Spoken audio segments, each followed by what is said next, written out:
لیکن پھر کیا ہوگا جب یہ خلافت قائم ہو جائے گی؟ تو یعبدوننی لا یشرکون بی شیئا ومن کفر بعد ذلک، جو اس کے بعد بھی کفر کرے فاولئک هم الفاسقون، یہ تو شیطنت ہے. اس لیے کہ ابلیس کے لیے یہ لفظ آیا ہے قرآن میں سورہ کہف میں، کان من الجن ففسق عن امر ربی، بغاوت. اس کے دو معنی ہیں، ایک تو یہ کہ جب یہ ہو جائے گا پھر بھی اگر کوئی کفر کرے گا تو اس کا مطلب یہ کہ وہ شیطان محض ہے، اس میں کوئی نیکی کا کوئی سوال ہے ہی نہیں. میرے نزدیک اس کا مطلب اور ہے، اتنا پختہ وعدہ ہم نے تم سے کیا ہے پھر بھی تم کمر نہیں کستے، نہیں کھڑے ہوتے اس کے لیے جد و جہد کرنے کے لیے، تو تم کفر کر رہے ہو. اتنا پختہ وعدہ، لا یستخلفنہم فی الارض ولا یمکنن لہم دینہم ولا یبدلنہم من بعد خوفہم امنا. اس کے بعد بھی اگر انسان کمر نہ کسے، محنت نہ کرے، جد و جہد نہ کرے، ومن کفر بعد ذلک فاولئک هم الفاسقون. یہ ہے وہ نوید جو اقبال نے دی ہے، وہ جو توحید کی تکمیل ہوگی اس کائنات کے اندر. کب ہوگی؟ شب گریزاں ہوگی آخر جلوہ خورشید سے، یہ چمن معمور ہوگا نغمہ توحید سے. اب اسی موضوع پر ایک اور حدیث سن، یہ بھی رواہ احمد فی المسند بسند صحیح عن المقداد ابن اسود رضی اللہ تعالی عنہ. حضرت مقداد سے مروی ہے انہ سمع رسول اللہ صلی اللہ علیہ وسلم، کہ انہوں نے سنا اللہ کے رسول صلی اللہ علیہ وسلم کو یہ فرماتے ہوئے، لا انہ سمع رسول اللہ صلی اللہ علیہ وسلم، کہ انہوں نے حضور کو یہ فرماتے سنا، لا یبقى علی ظہر الارض بیت بدر ولا وبر، نہیں باقی رہے گا روئے ارضی کے اوپر کوئی گھر عید گارے کا بنا ہوا یا کوئی کمبلوں کے خیموں کی شکل میں بنا، الا ادخلہ اللہ کلمۃ، مگر یہ کہ اللہ اس میں کلمہ اسلام کو داخل کر دے. لیکن یہ گھر میں، یعنی اب یہاں پر نومیڈک ٹرائبس کا ذکر بھی ہو گیا جن کے کہ خیمے ہوتے اور سیٹل سیویلائزیشن، گھر بنتے ہیں، شہر آباد. لیکن دو شکلوں میں سے ایک شکل ہوگی، اما کلمت الاسلام بعز عزیز وذل ذلیل، یا تو کسی صاحب عزت کے اعزاز کے ساتھ اور یا کسی کمزور کے مغلوب ہو جائے. یعنی یا تو کوئی شخص اسلام لے آئے گا، اس کے گھر یا خیمے میں اسلام داخل ہوگا، اس کو بھی عزت رسیگی، وَلِلَّهِ الْعِزَّةُ وَلِرَسُولِهِ وَلِلْمُؤْمِنِينَ، عزت تو اللہ کے لیے ہے اس کے، یا پھر وہ مغلوب ہوگا، یؤتُوا الْجِزْيَةَ عَنْ يَدٍ وَهُمْ صَاغِرُونَ، ہاتھ سے جزیہ دے گا، چھوٹا بن کر رہے گا، چاہے وہ اسلام نہ لائے، جزیہ دینا پڑے گا اسے، ذمہ بن کر رہنا پڑے گا اسے. یہ ہے ذل ذلیل، بعز عزیز وذل ذلیل. اما یعزهم اللہ فیجعلهم من اہلها، تو یا تو اللہ ان کا اعزاز فرمائے گا، انہیں کلمہ اسلام والے لوگوں میں سے بنا دے گا، اور یذلہم فیدینون لها، اور یا پھر ان کو ذلیل کر دے گا، اسے انہیں اطاعت قبول کرنی پڑے گی اسلام کی. فقلت، اب اس پر جو حضرت مقداد کہتے ہیں، میں نے اپنے دل میں کہا، حضور کا جب یہ قول میں نے سنا، فیکون الدین کلہ للہ، یہ جو سورہ انفال میں الفاظ آئے ہیں، قاتلوہم حتی لا تکون فتنۃ ویکون الدین کلہ للہ، جب ایسا ہوگا تب وہ صورت ہو جائے گی جو سورہ انفال میں، دین کل کا کل اللہ کے لیے، مطاع مطلق اللہ ہوگا، حاکم مطلق اللہ ہوگا، اور اس کے قوانین اسی کے فراہمی تحت، جیسے کہ عیسائیوں کی لارڈس پریئر کے اندر ہے. اور یہ ظاہر بات ہے، آخر حضرت تو نبوت کے توحید سارے آثار وہاں تحریفیں ہوئی ہیں، لیکن یہ مطلب تو نہیں اسے حق بالکل نہیں. ان کی لارڈس پریئر جو ہماری سورہ فاتحہ کی تھا، Thy kingdom come, Thy will be done on earth as it is in. اے رب تیری حکومت آئے اور تیری مرضی جیسے آسمانوں میں پوری ہو رہی ہے زمین پر بھی پوری ہو. پوری کائنات میں تیرا حکم، سورج تیرے حکم مطابق ہے، چاند تیرے، تب ہم آسمانوں میں تیرا حکم ہے. یہ زمین میں بغاوت، ظہر الفساد فی البر والبحر، زمین میں بر و بحر میں فساد ہے، بغاوت اور سرکشی. اے رب Thy kingdom come, Thy will be done on earth as it is. اس کا نتیجہ اب میں کیا نکلا، یہ ساری دین قیامت سے قبل اسلام کا عالمی غلبہ، دین حق کا عالمی غلبہ، یعنی عالمی سطح پر خلافت علی منہاج النبوت کا قیام، یہ گلوبل ہوگا، لازمی ہوگا، حقیقی ہوگا. اس میں اگر کسی کو شک ہے تو مجھے اس کے ایمان میں، جب قرآن کا سغرا کبرا موجود، جب احادیث صحیحہ کی یہ بات موجود، پھر بھی کوئی شک، یہ یقینی ہے، تقدیر مبرم. میں نے کہا اقبال نے یہ لفظ استعمال کیا تھا جب لیگ آف نیشنز جو ہے ڈگمگا رہی تھی، خاتمے کے قریب مرنے والی تھی، بیچاری کئی روز سے دم، ڈر ہے خبر بد نہ میرے منہ سے جائے. تقدیر تو مبرم نظر آتی ہے وہ، لیکن پیران کلیسا کی دعا ہے کہ یہ ٹل جائے. پیران کلیسا جو ہے ویسٹ کے لوگ، وہ چاہتے کسی طرح یہ قائم رہا، لیکن مجھے تو تقدیر مبرم نظر آ رہی ہے کہ یہ مرے گی. مر گئی بیچاری کئی روز سے دم توڑ رہی، ڈر ہے خبر بد نہ میرے منہ سے نکل جائے.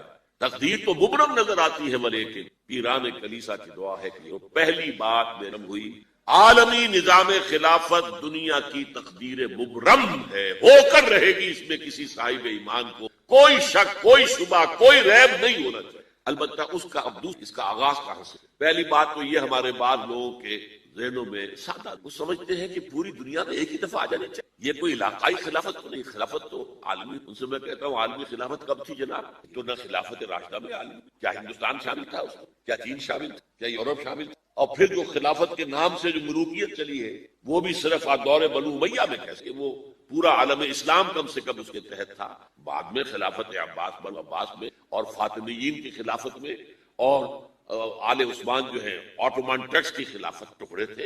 اور سب سے بڑی بات یہ اگر ایک دم پوری دنیا پر خلافت قائم ہو سکتی تو حضور کے دست مبارک سے ہوتی، لیکن نہیں ہوئی۔ نتیجہ کیا نکلا؟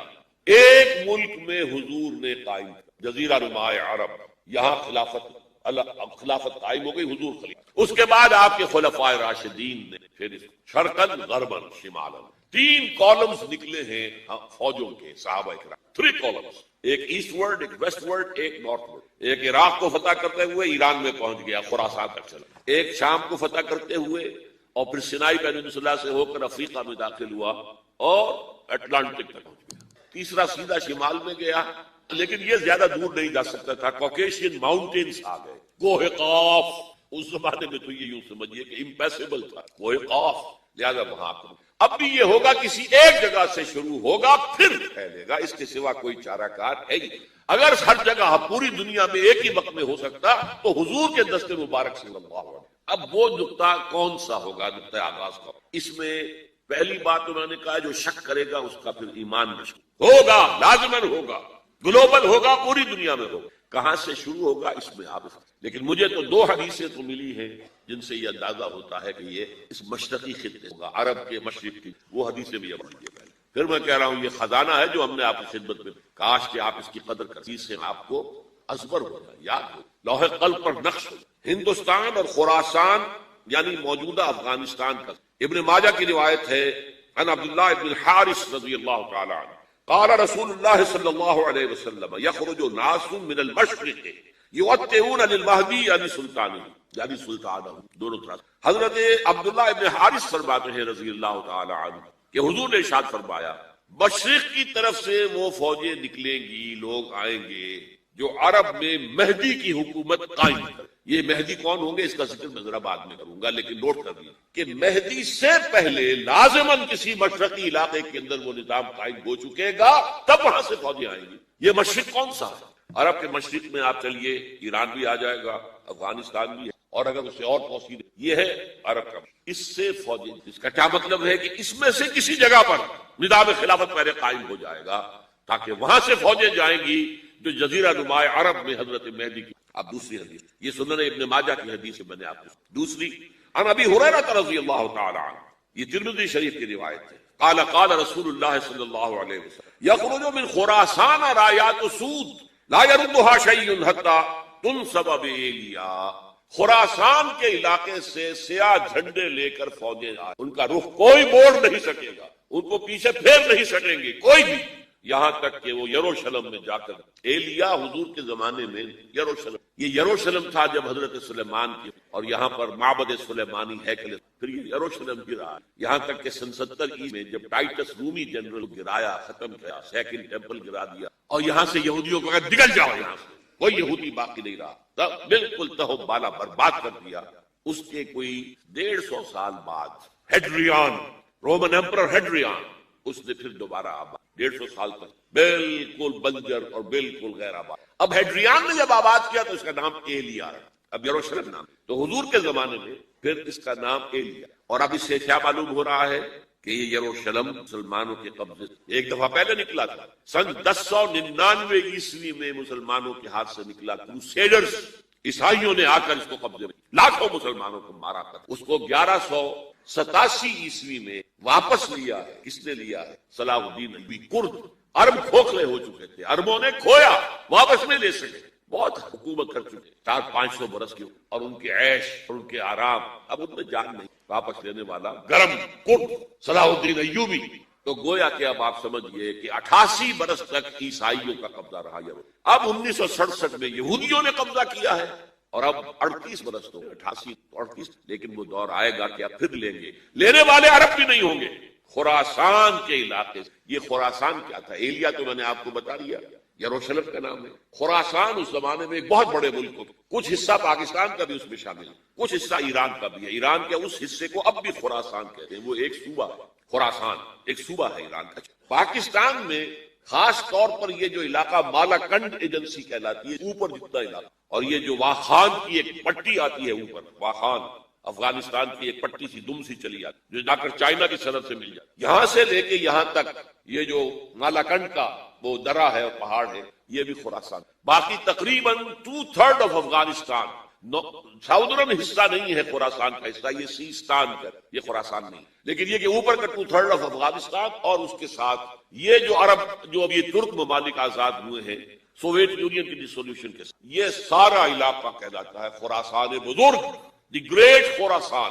ایک مرتبہ ایک یہاں کا جو کاؤنسلیٹ ایران کا وہ آئے تھے ایک اہم آدمی، ان سے میں نے پوچھا خراسان، تو پہلے تو ان کا قرآن ہمارا یہ خراسان، او خراسان بزرگ، وہ جو دی گریٹر خراسان کی بات کر رہے ہیں وہ یہ۔ پھر میں نے اور ذریعوں سے بھی تحقیق کی، پہلے خیال تھا کہ پورا افغانستان اس میں، لیکن اب معلوم ہوا کہ نہیں، یہ جو جنوبی حصہ ہے یہ سیستان کا، کچھ بلوچستان کا حصہ اس میں شامل تھا اور کچھ یہ جنوب افغانستان۔ یہاں سے فوجیں جائیں گی اور یہ فوجیں جا کر خراسان سے چل کر ایلیا پہنچیں گی، یروشلم پہنچیں گی اور اپنے جھنڈے گاڑ۔ اس کا جو نتیجہ نکلتا ہے وہ آپ سب، اس میں بھی اب میں اس سیر ترجمان القرآن اقبال کا ایک شعر آپ کو، ایک تو انہوں نے جو اردو میں کہا، میرے عرب کو آئی ٹھنڈی ہوا جہاں سے، میرا وطن میرا وطن، ٹھنڈی ہوا مجھے ہندوستان کی سلم، اس کا جو ہے حوالہ مجھے نہیں مل سکا ہے، تو مانتے کہ ہاں ہے، حدیث پڑھی ہے، بتا دی، اور ظاہر بات ہے کہ حدیث کا ذخیرہ اتنا وسیع تلاش کرا، اور اقبال کو کافی اس کو بغیر کسی بنیاد کے لکھا، میرے عرب کو آئی ٹھنڈی ہوا جہاں سے، میرا وطن۔ لیکن اس سے بھی زیادہ جو بات ہے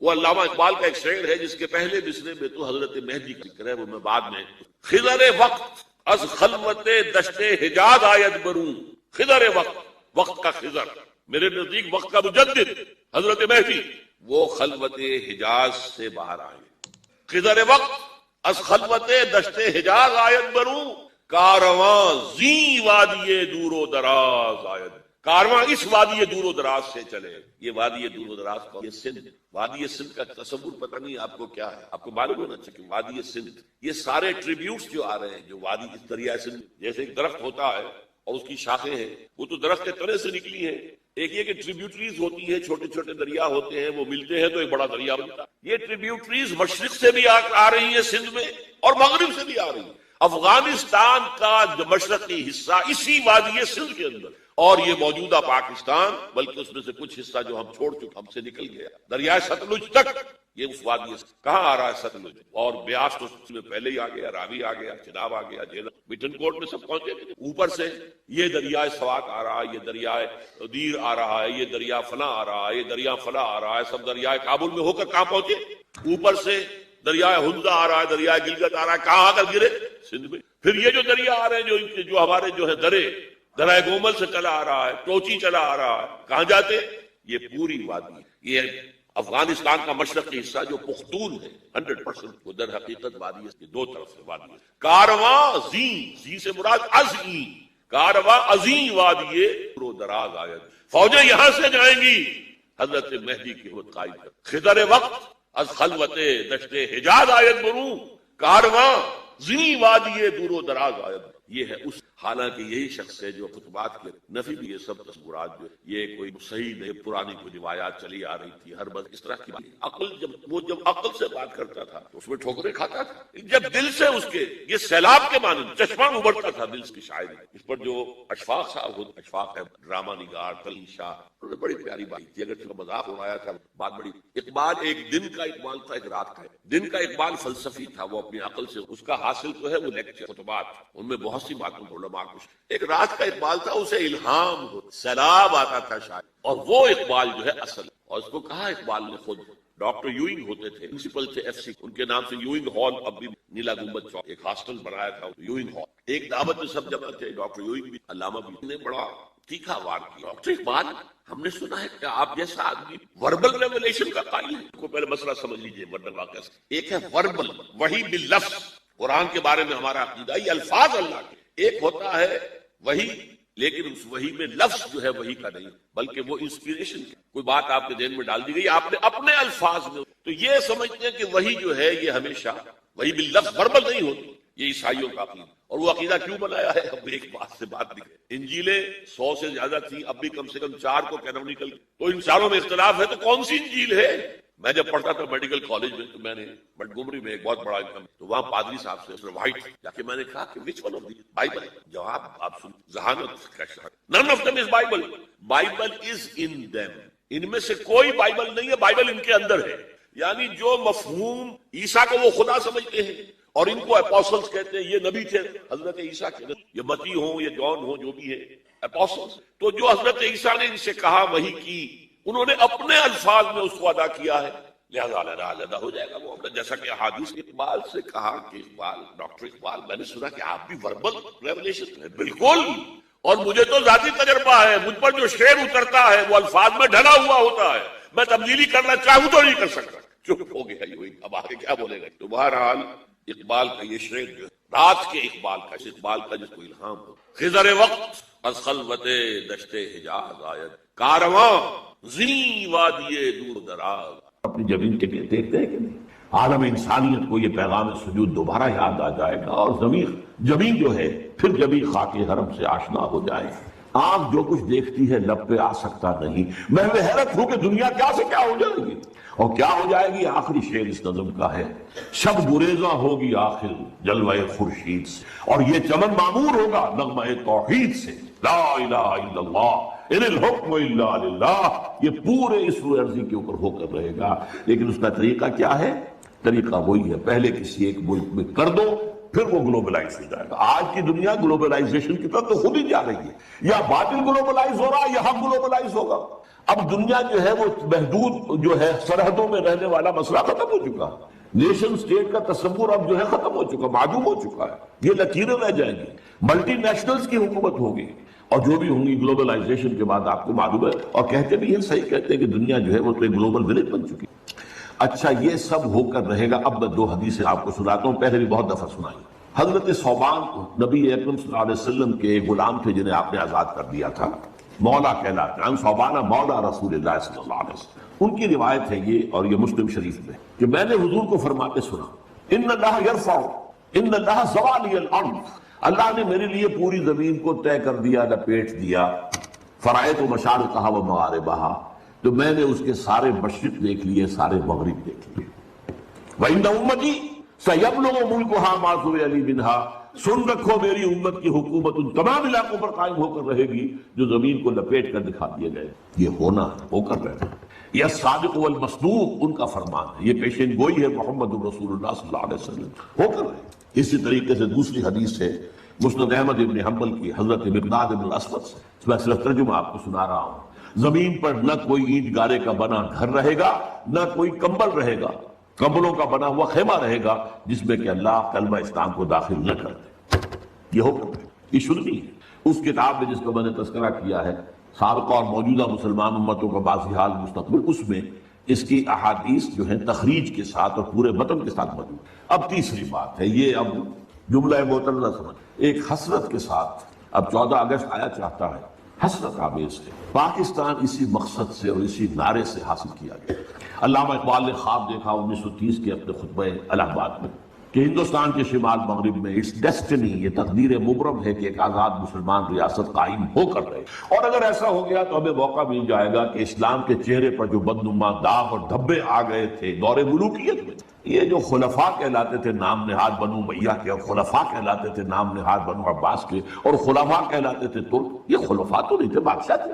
ملوکیت، اس ملوکیت کے دور میں جو اسلامی تاریخ اس دور کی جو ہے وہ کیا واقعی ایسی ہے کہ دنیا کے سامنے ہم اپنے اعتماد کے ساتھ پیش کر سکیں؟ چاہے یہ حادثہ کربلا، واقعہ ہررا، سینکڑوں تابعین کو قتل کیا جانا حجاج بن یوسف کے ہاتھوں، یہ باتیں ایسی ہیں جن کو ہم دنیا کے سامنے جو ہے یہ اپنا پیٹ کھول سکیں، یہ تاریخ ہے۔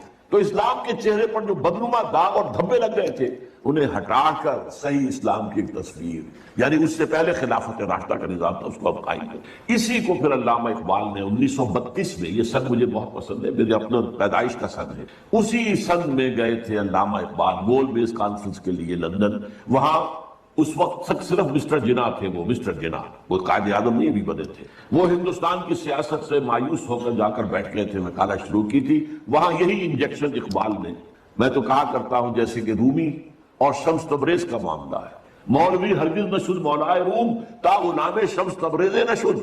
مسٹر محمد علی جناح قائد اعظم نہیں بن سکتا تھا اگر اقبال نے یہ انجیکشن نہ اسے لگایا ہوتا۔ یہ شمس تبریز جس نے مولوی کو مولانا روم بنا دیا تھا، مولائے روم، اسی نے مسٹر محمد علی جناح کو قائد اعظم بنایا۔ چنانچہ پھر وہ واپس آئے ہیں، پھر وہ مسلم لیگ کے تاحیات صدر بنائے گئے، پھر انہوں نے 10 برس تک اسلام کی قوالی گائی ہے، اسلام کی قوالی تکرار کے ساتھ پورے 10 برس، تب پاکستان وجود میں آیا۔ اور یہی کہا تھا کہ ہم پاکستان اس لیے چاہتے ہیں کہ عہد حاضر میں اسلام کے اصول حریت و اخوت و مساوات کا ایک نمونہ پیش کریں، دنیا دیکھ لے یہ اسلام۔ لیکن افسوس صد افسوس کہ ہم اس میں بری طرح ناکام رہے۔ اب تو ابھی مجھ سے جیو ٹی وی والوں نے چھوٹا سا 2-4 منٹ کا جو ہے وہ انٹرویو لیا ہے 14 اگست کے حوالے سے، میں نے اس پہ کہا ہے کہ اب تو جیسے کسی نے کہا تھا، اقبال نے شاید کہا تھا، ہلال عید ہماری ہنسی اڑاتا ہے، یہ ہلال عید جو آتا ہے ہم پر ہنستا ہے، یہ روزے رکھے ہیں انہوں نے، روزہ رکھتے ہوئے جھوٹ بولتے رہے، روزہ رکھتے ہوئے سودی لین دین کرتے رہے، روزہ رکھتے ہوئے جو عزیمتیں کرتے ہیں، یہ روزے تھے جو اب عید منانے جا رہے ہیں شوق سے۔ ہلال عید ہماری ہنسی اڑاتا ہے، اسی طرح یہ عید الاستقلال جسے آپ نے کہا، یہ اب ہماری ہنسی اڑاتی ہے۔ یہ اس لیے پاکستان پر آیا تھا، یہ ہے وہ پاکستان جس کا خواب اقبال نے دیکھا تھا اور جناح نے دکھایا تھا خواب۔ تو واقعہ یہ ہے کہ ہم اس میں بری طریقے سے ناکام ہیں۔ چنانچہ تلخ ترین بات ہے، یہ اپنا جواز کھو چکا اور اب اس کا وجود اور اس کا بقا تک بھی نہایت مخدوش۔ یہ تقریر بھی 3.5 سال پہلے میں اسی جگہ پر کر چکا ہوں۔ پاکستان کے وجود کو لاحق خطرات و خدشات، صرف ایک ہفتے بعد کی تھی میں نے، 22 فروری کو کی تھی وہ، کہ موجودہ عالمی حالات میں اسلام کا مستقبل کیا ہے۔ دین کی حیثیت سے فوری طور پر اور مستقبل قریب میں اسلام کا کوئی مستقبل نہیں ہے، ہاں مذہب کی حیثیت سے زندہ رہ جائے گا، ٹھیک ہے، جاؤ مسجدوں کو رکھو روزے، ہمیں کوئی پرواہ نہیں، نظام ہمارا ہوگا، یہ پولیٹیکل سوشو اکنامک سسٹم ہمارا ہوگا۔ اسی طریقے سے میں نے ایک ہفتے بعد 29 فروری کو اسی سال تقریر کی تھی، پاکستان کے وجود کو لاحق خطرات و خدشات۔ یہ دونوں کتابچے اور موجودہ اور سابقہ مسلمان امتوں کا ماضی حال اور مستقبل، یہ ایک پیکٹ کی شکل میں انشاءاللہ باہر آپ کو مل جائے گا۔ بہرحال اب صورتحال میں نے پھر آپ سے کہا ہے، میری ان دونوں تقریروں میں مایوسی کا غلبہ ہے، لیکن آج میں وضاحت کر رہا ہوں، یہ مایوسی ہے موجودہ حالات اور قریب کے مستقبل کے اعتبار سے، جس کو میں نے مستقبل بعید کہا ہے، اس سے میں مایوس نہیں ہوں۔ اور جب تک بھی چاہے پاکستان کے بارے میں خدشات ہیں اور دنیا پیشن گوئیاں کر رہی ہے، سن 2010 میں، 2020 میں، 2015 میں پاکستان کے نام سے دنیا میں کوئی ملک نہیں ہوگا، لیکن یہ کہ جب تک سانس تب تک آس، محنت کرنی ہے، جد و جہد کرنی ہے، کوشش جاری رکھنی ہے۔ بڑی پیاری حدیث ہے حضور کی صلی اللہ علیہ وسلم کہ جس وقت قیامت کا سور پھونک دیا جائے گا، اس وقت بھی اگر کوئی بندہ مومن اگر کوئی درخت لگا رہا ہو تو اسے درخت لگانا چاہیے۔ سور پھونکا جا چکا ہے، معلوم ہے قیامت آ گئی، لیکن نہیں، جو کام تمہارا تھا تم کر رہے تھے تو پورا کرو۔ لہذا آخری وقت اگرچہ اب میں سمجھتا ہوں کہ بہت صورتحال جو ہے وہ بہت مخدوش ہے، لیکن جد و جہد جاری رکھنی ہے، اس پر میں آگے آؤں گا کیا جد و جہد۔ اب آئیے میرا چوتھا نقطہ آج کا کیا ہے، یہ جو اسلام کی گلوبلائزیشن ہوگی، گلوبلائزیشن آف اسلام، جو میں نے کہا مستقبل بعید میں یہ تقدیر مبرم ہے، ہو کر رہے ہیں، اس کے 2 فیزز ہوں گے لا محالہ۔ پہلے کسی ایک ملک میں اسلام قائم ہو اور پھر وہ گلوبلائز ہو جائے۔ اب نوٹ کیجئے اصل بات جو آج کہہ رہا ہوں پہلی مرتبہ، یہ جو ہمارے ہاں 2 شخصیتوں کے بارے میں احادیث آئی ہیں پیشن گوئیاں، حضرت مہدی سلام اللہ علیہ اور حضرت عیسیٰ کا بارے دیگر نزول، ان دونوں کا تعلق گلوبلائزیشن آف اسلام سے۔ اس سے پہلے کسی نہ کسی ملک میں اسلام پہلے قائم ہو چکا ہوگا، طریق نبوی پر، جد و جہد سے، عمل سے، کوشش سے، انقلابی جد و جہد سے، ریولوشنری اسٹرگل سے، جان نثاریوں سے، قربانیاں دے کر اسلام پہلے کہیں قائم ہو چکا ہوگا۔ پھر اس کی گلوبلائزیشن جو ہے اس کے اندر حضرت مہدی کا بھی ایک پارٹ ہے، اور پھر حضرت عیسیٰ علیہ السلام کا، جب وہ دوبارہ آئیں گے تو اس وقت فیصلہ کن روز لیکن یہ ہے کہ اس سے پہلے کہیں ہوگا، یہ کہاں ہوگا، یہ میری آج کی 5ویں بات ہے۔ اس ضمن میں پہلے تو میں 2 حدیثیں آپ کو سنا دینا چاہتا ہوں۔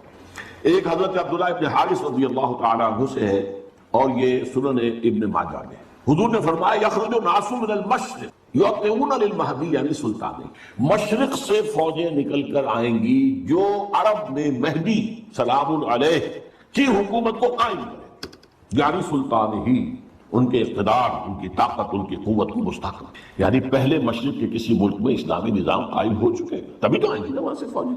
یخرج الناس من المشرق یعطون للمہدی یعنی سلطان۔ اور دوسری حدیث جو ہے اس کے راوی حضرت ابو ہریرہ رضی اللہ تعالیٰ عنہ، اور یہ جامع ترمذی کی روایت ہے۔ یخرج من خراسان رایات سود لا يردها شیء حتی تنصب بایلیا، خراسان کے علاقے سے سیاہ جھنڈے لے کر فوجیں چلیں گی، ان کا رخ کوئی نہیں موڑ سکے گا یہاں تک کہ وہ ایلیا میں یعنی یروشلم میں بیت المقدس میں جا کر